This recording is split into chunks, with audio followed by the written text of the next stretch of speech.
ভালোবাসা উচ্ছ্বাস সব ছিল ক্ষণস্থায়ী। ওরা এসেছে সেই সব বিরন্ন বঞ্চিত জলের মাঝে, জলের নুনান্তে পান্তা ফুরায়। ওদের জীবনের সূচনায় বাজেনি কোনো শঙ্খধ্বনি কিংবা বাদ্যধ্বনি। ওরা নীরবে নিভৃতে পৃথিবীর বুকে চলে এলো যেন অনাহত কোনো আগন্তুক।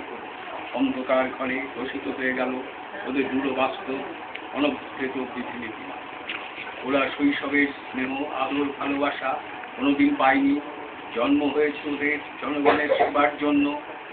ওরা শিশু শ্রমিক, ওদের শৈশব কৈশোর সংসারের দারিদ্র্যের যাতাকলে হারিয়ে গেছে। কেউ জানে না। উজ্জ্বল শৈশবের মুখ মুখে নির্মল চোখ দুটি বিদ্রোহের ভাষা হয়ে ফুটে ওঠে। বঞ্চিত কিরবে চিরকাল এই শিশু শ্রমিক।